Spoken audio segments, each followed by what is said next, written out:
ఆదిలాబాద్ పట్టణంలోని వాసవి కన్యకా పరమేశ్వరి ఆలయంలో ఆర్యవైశ్యుల సందడి నెలకొంది. కన్యకా పరమేశ్వరి ఆత్మార్పణ చేసుకున్న ఈ రోజున ఆర్యవైశ్య కులంలోని 102 గోత్రాలకు చెందిన వారు తమకు తాము అమ్మవారికి ఆత్మార్పణ చేసుకున్నారు.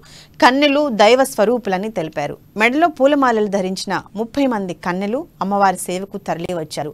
ఉదయం నుండే ఆలయంలో ఆర్యవైశ్య భక్తులు దర్శనానికి బారులు తీరారు. ఈ సందర్భంగా ఆలయంలో ప్రత్యేక పూజా కార్యక్రమాలు చేపట్టారు. దీనిపై మరింత సమాచారం మా ప్రతినిధి సత్యనారాయణ అందిస్తారు. ప్రస్తుతం మనం ఆదిలాబాద్ పట్టణంలోని కన్యకా పరమేశ్వరి ఆలయంలో ఉన్నాం. ఇవాళ కన్యకా పరమేశ్వరి దేవి ఆత్మాహుతి అయిన రోజు కాబట్టి ఇక్కడ అనేక మంది ఆర్య వైశ్యులు ఆ కుటుంబ సభ్యులతో అంతా కూడా కలిసి వచ్చేసి ఇక్కడ కన్యకా పరమేశ్వరి ఆలయంలో అమ్మవారికి ప్రత్యేకంగా పూజలు, తర్వాత ఆ నెత్తిపైన చిన్న చిన్న కుండలతో ఆ పాలాభిషేకం, తర్వాత మిగతా అనేక రకాల ప్రత్యేక పూజలు చేస్తున్నారు. అయితే ఈ యొక్క ప్రతి సంవత్సరం కూడా ఇలాగే ఈ యొక్క ఆనవాయితీగా జరుపుకుంటున్నట్టుగా భక్తులు చెప్తున్నారు. ఇక్కడ మనతో కొంతమంది భక్తులు ఉన్నారు. ఆ భక్తులతో మాట్లాడించే ప్రయత్నం చేద్దాం. చెప్పండి, ఏంటి ఈ యొక్క ప్రత్యేకత ఏంటి? జన్మిస్తా మరి ఆర్య వైశ్యులకు అందరికి కూడా అండగా ఉంటాని ఏదైతే ఆ పరమేశ్వరితోని ఆజ్ఞ పొందిందో, మరి ఈ రోజు ఒక రాజు ఆమెను వేధిస్తూ ఉంటే ఆమె ఈ రోజు అగ్ని ప్రవేశం చేసి మరి ఆ కులదేవంగా ఉద్భవించిన రోజు.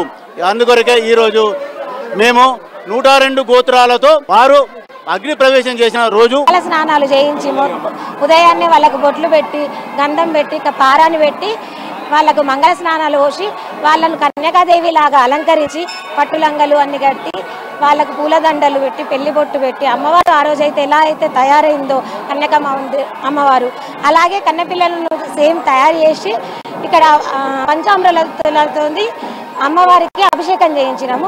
అభిషేకం చేయించిన తర్వాత హోమం ఉన్నది. హోమం అయినాక అమ్మవారి అలాగే ఇక్కడ మరికొంతమంది భక్తులు కూడా ఉన్నారు మనతో పాటు. చెప్పండి అమ్మా, ఇప్పుడు ఈ రోజు అమ్మవారి యొక్క అగ్నికి ఆహుతమైన రోజు అంటున్నారు. అయితే ఏమని కోరుకుంటున్నారు? అమ్మవారిని ప్రత్యేకంగా ఎలాంటి పూజలు చేయబోతున్నారు? జయ వాసవి అండి. ఇవాళ అమ్మవారి ఆత్మార్పణ దినం. ఈ రోజు అందరం పట్టణ ప్రజలందరూ కలిసి ఆర్యవైశ్య సమాజ్ వాళ్ళు 102 గోత్రాలు వాళ్ళు కలిసి ఇవాళ అమ్మవారికి అభిషేకం చేయడము, హోమం చేయడము జరుగుతోంది. సో అందరి మొత్తం పట్టణ బాగోగులు కోరుకుంటూ అందరికి జయవాసవి.